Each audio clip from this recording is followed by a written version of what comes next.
السلام علیکم جی، میں ایک دفعہ پھر وائس آف ٹروتھ کے پینل سے ولسن گل موجود ہوں ابراہیم حیدری میں۔ سی فوڈ سے تو ہم سب واقف ہیں، لیکن اس کے لیے کن کن مراحل سے گزرنا پڑتا ہے اور کیا کیا مشکلات کا سامنا کرنا پڑتا ہے، اور گورنمنٹ کا فشر مین کے ساتھ کس طرح کا کردار ہوتا ہے، آج ہم اس پہ کام کریں گے۔ اور مجھے امید ہے کہ ہماری سٹوری آپ دیکھیں اور اس پہ سے کافی ساری چیزیں سمجھنے میں اور سیکھنے میں آپ کے لیے ایک اچھی اس کا وہ ہوگا۔ لیکن سی فوڈ سے پھر میں کہوں گا ہم سب واقف ہیں، سی فوڈ کھاتے بھی ہیں، دیکھتے بھی ہیں اور بہت انجوائے کرتے ہیں، لیکن اس کے پیچھے ایک بہت بڑا کردار ہوتا ہے، ایک بہت بڑی ٹیم ہوتی ہے جو کام کر رہی ہوتی ہے۔ لیکن حکومتی سطح پر فشر مین کو کیا سہولیات دی جاتی ہیں اور کس طرح کی سہولیات سے یہ اس وقت انجوائے کر رہے ہیں، کس طرح کی سہولیات سے محروم ہیں، اس پہ بھی ہم بات کریں گے۔ ہماری سٹوری دیکھیں اور ہمارے پیج کو لائک کریں۔ شکریہ۔ میرا نام جو ہے عبد المجید موٹانی ہے۔ میری رہائش اس وقت ابراہیم حیدری میں ہے، بلکہ یوں کہیں کہ میری پیدائش بھی ابراہیم حیدری کی ہے، اور ابراہیم حیدری جو گاؤں ہے اس کو تقریباً 400 سال سے زیادہ کا عرصہ جو ہے وہ گزر گیا ہے۔ لیکن اکثر لوگ ذرا نام جو ہے وہ اس طرح کا ہے، اس سے سوال کرتے ہیں کہ یہ دو گزشتہ صدیوں میں بزرگ رہ چکے ہیں، ایک ابراہیم شاہ اور حیدر شاہ، تو یہ دو الگ الگ پڑوس تھے اس ٹائم میں، کیونکہ اس زمانے میں آبادی کم تھی۔ تو ابراہیم شاہ اور حیدر شاہ، اب انگریز جب یہاں پہ آئے تو انگریزوں نے آ کے یہاں پہ پی ایف بیس جو ہے وہ بنایا۔ تو جو حیدر شاہ والا علاقہ تھا جہاں پی ایف بیس بنا، تو پھر ہمارے ماہی گیروں کو وہ خالی کرنا پڑا، لیکن ان کو یہ اجازت تھی کہ وہ کسی بھی وقت جو ہیں وہ اپنے درگاہ پہ آ سکتے ہیں، یہاں پہ میلہ کر سکتے ہیں، سب کچھ کر سکتے ہیں۔ تو یہ سلسلہ جو ہے انگریزوں کے بعد جب وہ یہاں پہ 1947 میں پاکستان قائم ہوا اور انگریز یہاں سے چلے گئے، پھر بھی یہ سلسلہ جو ہے کافی عرصے جاری رہا۔ لیکن جیسے ملک میں دہشت گردی کا عنصر پیدا ہوا، تو پھر سیکورٹی اداروں نے جو ہے ایسے علاقوں میں جانے سے منع کر دیا۔ تو اس کے بعد جو ہے لوگ وہاں پہ نہیں جاتے، لیکن اگر بات کی جائے تو ابراہیم حیدری یعنی ابراہیم شاہ اور حیدر شاہ کے نام پہ ہے۔ اور جو یہ پی ایف بیس جو بنا تھا، جو آپ کرنگی کریک، یہ کریک ہے ابراہیم حیدری کے، جہاں سے زمانہ قدیم میں دریائے سندھ بہتا تھا۔ تو یہ کریک جو ہے ان کو اس لیے آسانی تھی کہ ان کے جو ہوائی جہاز اس زمانے میں آتے تھے تو وہ پانی میں اترتے تھے۔ تو 1960 تک تو یہ جہاز پاکستان بننے کے بعد بھی آتے رہے، کیونکہ انگریز پھر یہاں سے آہستہ آہستہ گئے۔ تو ان کے جہاز جو ہیں اسی کرنگی کریک میں اترتے تھے، جو اس زمانے میں جو ہے میں چھوٹا تھا، اس کو میں نے جو ہے وہ دیکھا ہے یہاں پہ اترتے ہوئے۔ تو یہ ایک ابراہیم حیدری کی اپنی اسٹوری ہے، ایک ہے۔ لیکن اصل بات جو ہے وہ چلتی ہے مائی کلاچی۔ مائی کلاچی کا اگر ایریا دیکھا جائے تو اس کے دو جگہیں جو ہیں خاص کر وہ نکلتی ہیں۔ ایک جو ہے یہ آپ کا جہاں پہ بنا ہوا ہے کھارا در ٹاور جو بنا ہوا ہے، یہ ترقی کے نام سے انگریزوں کے دور میں یہ گاؤں خالی کرایا گیا تھا۔ اور دوسرا جو وہ ہمارا تھا ہاس بیگ کے سائڈ سے پہلے جہاں مورلو کا قبرستان ہے۔ تو یہ اس زمانے کی باتیں ہیں جب اس خطے میں دلورا بادشاہ جو ہے وہ اپنی حکومت کرتا تھا، اور پوری سندھ میں جو حکومت کرتا تھا وہ راجہ دائر جو ہے وہ کرتا تھا۔ تو اس زمانے سے یہ سلسلہ جو ہے وہ چلتا ہوا یہاں آیا ہے۔ اب یہ کہ اس کے بعد جو ہے جب یہ خالی کرایا گیا تو وہاں سے جو لوگوں نے ہجرت کی، کچھ لوگ تو وہاں پہ کھڈے کی طرف چلے گئے، کچھ لوگ جو ہیں ابراہیم حیدری کی طرف آئے، باقی لوگوں نے جو ہے 3 جگہ وہاں پہ جزیرے جو ہیں، خاص کر بابا آئی لینڈ، بٹ آئی لینڈ اور ٹیکری آئی لینڈ، جس کا اس وقت نام جو ہے وہ ہے صالح آباد، تو وہ لوگ وہاں ہجرت کر کے وہاں چلے گئے۔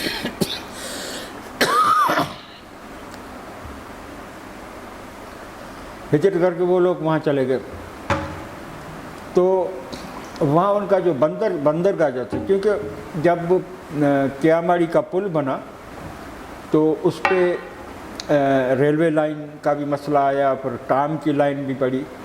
تو اس وجہ سے یہ ہوا کہ ان لوگوں کو جو اٹھایا گیا، اب جو جزیرہ تھا، کیونکہ پورٹ وہاں بننا تھا، جزیرہ تھا، تو جزیرے کو پل سے ملانے کے لیے پل بنایا گیا.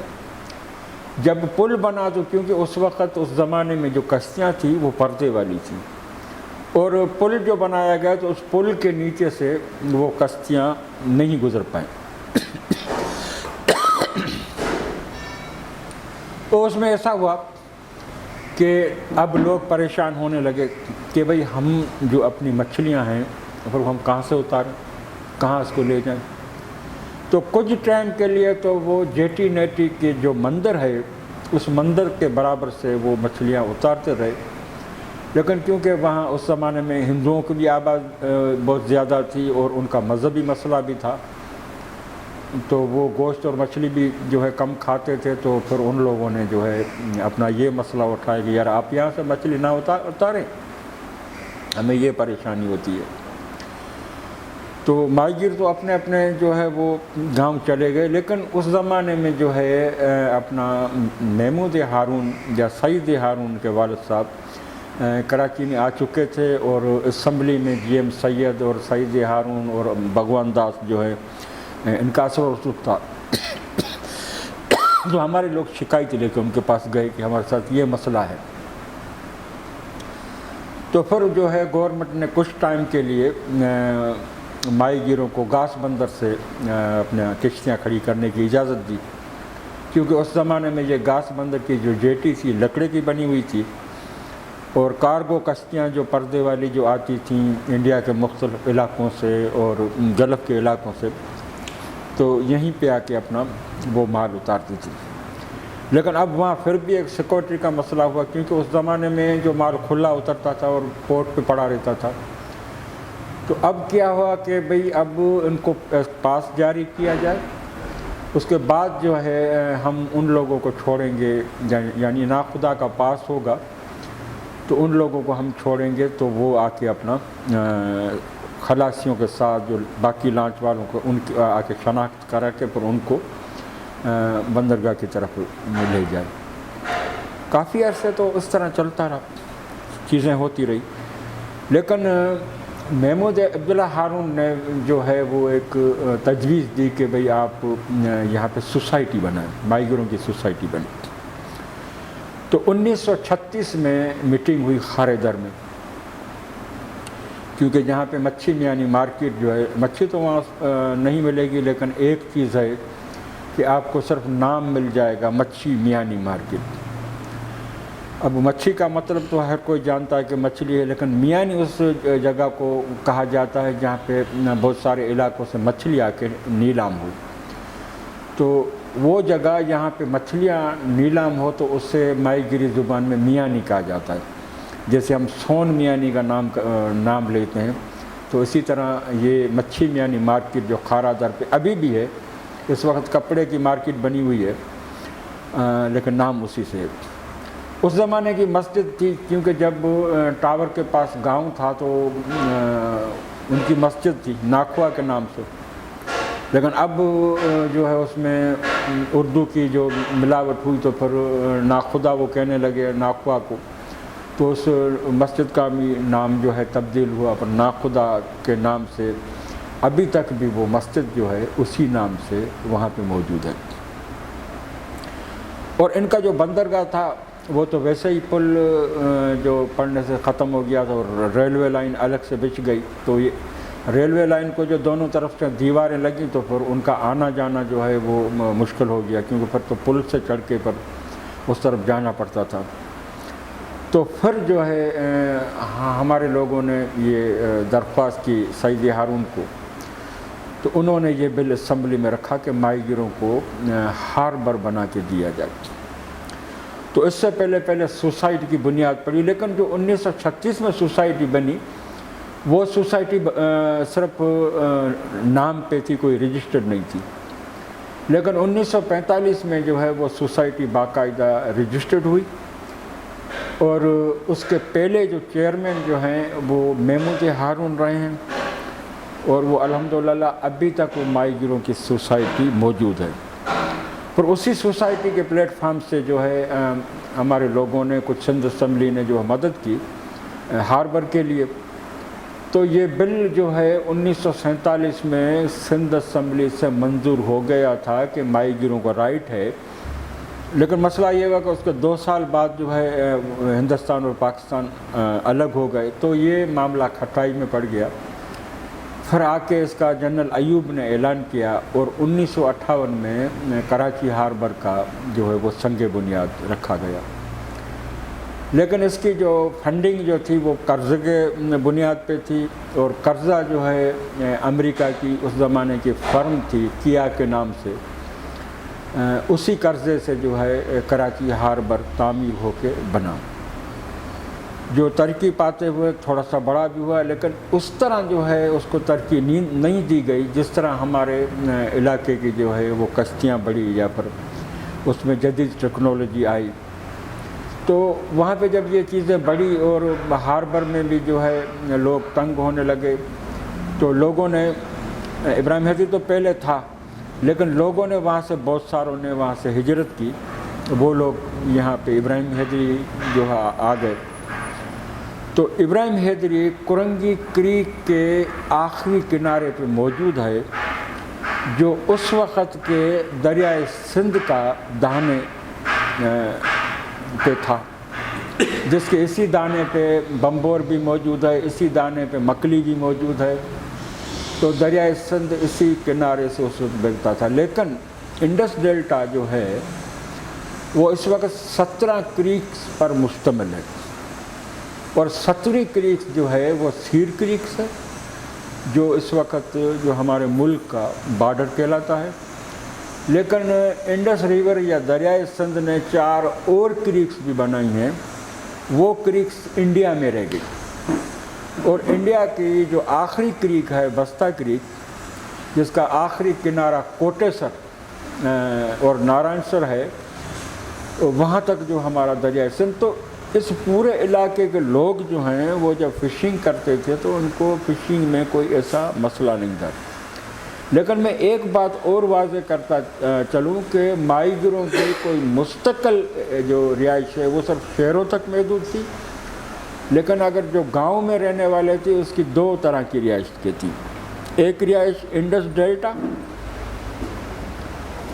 بالکل کریک کے دانے پر، اور دوسری رہائش جو ہے ابراہیم حیدری، وہ اس لیے تھی کہ وہ برف کا زمانہ نہیں تھا۔ اس وقت جو مچھلی شکار ہوتی تھی وہ 4 یا 6 گھنٹے میں اس کو یا تو آپ کو نمک میں لگانا ہے، یا پھر جو ہے وہ اس وقت تک جو آپ کی سیل ہو سکتی ہے یا آپ اس کو فروخت کر سکتے ہیں۔ تو ظاہر مچھلی زیادہ تھی تو اتنی وہ فروخت نہیں ہوتی، تو نمک میں لگانی پڑتی تھی۔ تو اس زمانے میں یہ ہوتا تھا کہ یہ لوگ جو ہے مختلف جزائر پہ، جزیروں پہ رہتے تھے، اور پورے کا پورا خاندان جو ہے وہ جزیرے پہ رہائش پذیر تھا، اور مچھلیاں شکار کر کے لانا مردوں کا کام تھا۔ اس کے بعد 2 طرح کے جو ہے وہ شکار ہوتے تھے، جھینگے کا شکار اور مچھلی کا شکار۔ جو جھینگے کا شکار ہوتا تھا ان کو، جھینگوں کو بوائل کیا جاتا، بوائل کرنے کے بعد چٹائیاں بچھا کے ان کو دھوپ میں سکھایا جاتا۔ دھوپ میں سکھانے کے بعد 2 لیڈیز جو ہے لکڑیاں لے کے آمنے سامنے بیٹھتی، اور اس کو جھینگے کو اس لکڑی سے جو ہے مارتی رہتی، جس سے اس کا جو چھلکا جو ہے وہ کڑک ہو کے پاؤڈر بن کے الگ نکل جاتا تھا، اور جو جھینگا اس میں سے صاف نکل جاتا تھا وہ پٹسن کی بوریوں میں پیک ہو کے رکھا جاتا تھا۔ پھر جب جوار یعنی 15 دن جب پورے ہو جاتے تو پھر اسی کشتی میں وہ سامان جو ہے مچھلی جتنی بھی ہوتی وہ اس کو ابراہیم حیدری یہاں لے آتے۔ یہاں پر اونٹ گاڑیوں کے مدد سے یہ مچھلیاں جو ہیں یہ مارکیٹ چلی جاتی اور فروخت ہوتی وہاں پہ۔ تو اس زمانے میں جو مچھلی کے گودام جو تھے، کیونکہ میں یہ بھی آپ کو واضح کرتے چلوں کہ مچھلی کے گودام جو اس وقت تھے وہ تھے اپنے لیاری سے آگے علاقہ ہے، اچھا اس کا نام ہے میرے ذہن پہ ابھی تھا، تو وہاں پہ جو ہے مچھلی کے گودام تھے. لیکن 1945 میں وہ مچھلی کے گودام بھی جو ہیں ابراہیم حیدری کے مل ایریا میں جو ہے وہ آ گئے تھے. تو اس زمانے میں انہی گوداموں میں کلری میں وہ گودام تھے، تو وہاں پہ وہ سوکھی مچھلی جو ہے اس کو پھر وہ اپنے پروسیجر سے گزار کے پھر پیکنگ ویکنگ کر کے پھر یہ جو یا تو انڈیا کے، کیونکہ اس وقت بر صغیر ایک تھا، کوئی ہندوستان پاکستان تو تھا ہی نہیں، تو یہ ساری مچھلی پھر مختلف بندرگاہوں پہ یا پھر سری لنکا پر سنگاپور تک جو ہے یہ ایکسپورٹ ہوتی تھی. اور جب یہ لوگ واپس جزائر پہ جاتے تو ضروریات کی چیزیں جو ہیں وہ لے کے جاتے ہیں، جس میں جال بنانے کا جو دھاگا تھا وہ، اور باقی جو اشیاء تھی، کیونکہ کھانے پینے کا وہاں کوئی مسئلہ نہیں تھا. یہ اس زمانے میں انڈس ڈیلٹا بہت آباد تھا، نہ چاول کی، نہ آٹے کی، نہ گھی کی، نہ دودھ کی. کراچی کی ہی بات کروں یا پھر جو کراچی کے ایریاز اس کی اگر بات کروں تو ہمارے جو ماہی گیر ہیں وہ شروع ہوتے مبارک گوٹ سے. مبارک گوٹ، پھر چھوٹے چھوٹے عبد الرحمن گوٹ ہے، پھر اپنا ککا ہے، پھر شمس ہے، پھر بابا ہے، پھر بٹ ہے، پھر صالح آباد ہے، پھر جو ہے مین مرکز جو ہے کراچی لیاری کھڈا ہے. کھڈے کے بعد جب آؤ گے تو پھر ہمارا جو تھا گزری تھا جو اس وقت نہیں ہے. اس کے بعد جو ہے ابراہیم حیدری کے بعد آپ آگے چلے جائیں تو چشمہ گوٹ تھا، چشمہ گوٹ سے آگے جائیں تو پھر ریڑی گوٹ تھا، پھر ریڑی گوٹ سے آگے جائیں تو لٹ بستی تھا. تو یہ جا کے پھر ٹھٹھے کے ساحل سے ملتا تھا، اور آخری دبو کریک کے پاس جو گاؤں تھا اس کا نام تھا ملکو. تو یہ سارے جو علاقے تھے ماہی گیر کے تھے اس وقت تو، لیکن آبادی کم تھی. لیکن میں صرف اس وقت ابراہیم حیدری کی جو آبادی آپ کو بتاؤں تو 2 لاکھ سے تجاوز کر چکی ہے. اس میں دوسرے لوگوں کی بھی شمولیت ہے، کیونکہ جب پاکستان 2 حصوں میں ٹوٹا تو پھر جو بعد میں جو بنگلہ دیش سے لوگ یہاں غیر قانونی طور پہ آئے، یا پھر جو برما سے لوگ جو آئے تو وہ مستقل طور پہ یہاں پہ آباد ہو گئے. اب مسئلہ یہ تھا کہ بنگلہ دیش سے آنے والے لوگ اور برما سے آنے والے لوگ اس وقت جو 2 خاص کر بڑی مچھر کالونی اور کرنگی کے ایریا میں یا ابراہیم حیدری کے برابر میں رہتے ہیں، ان کی تعداد بھی کافی ہے. اتنی بڑی فیلڈ کو جو ہے منسٹری اس طرح دی گئی ہے کہ فشریز اینڈ لائیو اسٹاک، ان دونوں کو جو ہے ایک ساتھ رکھا گیا ہے. اور نامنیات کی جو ہے یہ فشریز کی منسٹری ہے، اس میں کوئی وہ نہیں ہے. اب اس میں یہ ہے کہ جو لوگ کہیں سے جیت کے آتے ہیں، چاہے وہ کوئی بھی پارٹی ہو، تو جیت کے آنے والے لوگوں کو کہیں نہ کہیں منسٹر رکھا جاتا ہے. یہ تو عام ہے ہمارے ملک میں. تو سونے پہ سہاگا یہ ہے کہ ان علاقوں میں اگر آپ منسٹری بھی رکھتے ہیں تو کم سے کم اس فیلڈ سے تو ہو. اب اگر میں بات کروں اس وقت کی، تو اس وقت ہمارے جو فشری کے منسٹر ہیں وہ ہیں محترم عبد الپتافی صاحب ہیں، جو گوٹکی میں رہتے ہیں، اور گوٹکی سے وہ سیٹ جیت کے آئے، لیکن وہ ماہی گیری کے منسٹر یہاں سندھ میں. اور آپ جب سندھ فشریز کی عمارت آپ دیکھو گے تو آپ کو پتہ لگ جائے گا کہ کیا حالت ہے اس کی. تو مسئلہ یہ ہے کہ یہ ایک گورنمنٹ کی طرف سے جو ہے ایک ڈھانچہ بنایا گیا ہے کہ کوئی نہ کوئی منسٹر کو جو ہے وہ منسٹری دی جائے. لیکن جس حوالے سے ماہی گیروں کے اوپر کام ہونا تھا، یا پھر ایک بہت بڑی فیلڈ کو کسی کور میں رکھنا تھا، تو پھر اس کا طریقہ کار یہ نہیں ہوتا. اگر میں آج سے 2 مہینے کی پہلے بات کروں تو ایک لانچ آ رہی تھی جس کے بندے جو ہے فش ہول میں اترنے سے 2 بندے بے ہوش ہو گئے تھے، 3 بندے، جن میں سے 2 کی ڈیتھ ہو گئی. اور انہوں نے جو ہے قاسم پورٹ والے چینل میں داخل ہوتے ہی ہمیں فون کیا کہ ہمارے ساتھ یہ مسئلہ ہے. تو ہم نے جب سندھ فشری ڈپارٹمنٹ سے بات کی تو انہوں نے کہا کہ بھئی ہمارے پاس تو کوئی ایسی بوٹی نہیں ہے. پھر جو ہے مجھے ایم ایس سے رابطہ کرنا پڑا. ایم ایس اے کو بھی ہم کافی جو وہ رابطہ کرتے رہے. مطلب کہنے کا یہ ہے کہ جو ہے وہ بھی انہوں نے بھی کوئی اس لانچ کی مدد نہیں کی. وہ تیسرا بندہ بھی ایکسپائر ہو گیا. یہاں کوئی ریسکیو سینٹر ہے ہی نہیں. اس پورے علاقے میں تو باقاعدے ایک ریسکیو سینٹر ہونا چاہیے جس میں 24 گھنٹے جو ہے لوگ اسٹینڈ بائی رہیں اور 24 گھنٹے کچھ بوڑھے کھڑی رہیں جو لوگوں کی مدد کر سکیں. شروع میں یہاں ایک 2 کمروں کا اسپتال بنا تھا. وہ ہماری سوسائٹی کی طرف سے بنا تھا, لیکن وہ بعد میں حکومت سندھ نے ہینڈ اوور کیا. وہ اسپتال بھی ابراہیم حیدری میں موجود ہے. تو جب ہمارے جاموٹ صاحب محمود عالم جاموٹ صاحب جو ہے ان کے ایم پی اے بنے تو ان کی بلڈنگ زبردست بن کے تیار ہوئی ہے 2 منزلہ. لیکن پچھلے سال 2 سال جو ہے وہ ہینڈ سے اپنے کو دی ہوئی تھی, لیکن ہینڈس نے اس کو بڑی اچھی طریقے سے مینٹین رکھا ہوا تھا. 24 گھنٹے جو ہے ایمرجنسی موجود تھی اور او پی ٹی ڈیلی ہوتی تھی.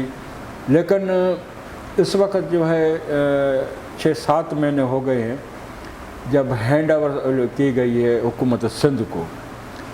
تو اس وقت جو ہے کچھ ٹائم تو 2-4 دن کے لیے یہ اسپتال بند رہی ہے. اور دوسری بات یہ ہے کہ وہاں دوائیں موجود نہیں ہیں.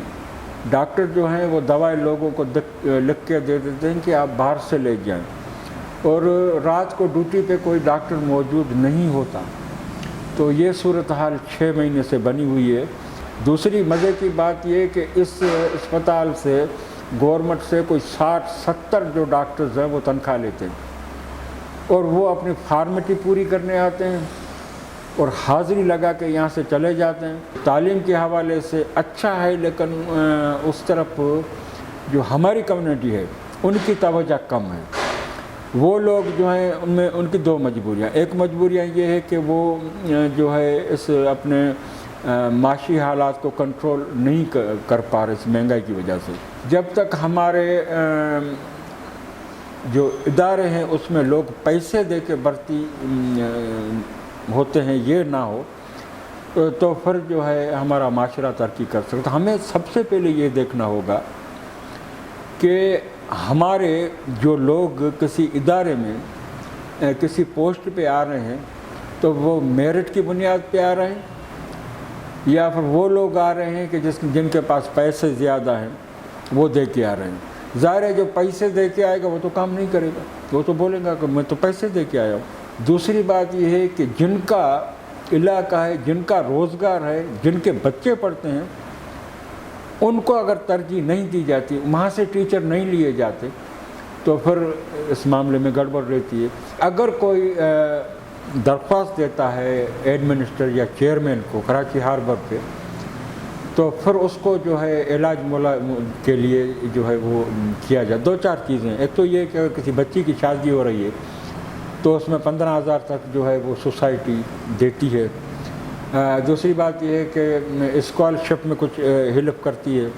تیسری بات یہ ہے کہ کسی کا آپریشن ہو, جو ان کے کچھ اسپتال جو وہاں پہ ہیں خاردر کے ایریا میں, ان کے لیے وہاں تک ہے.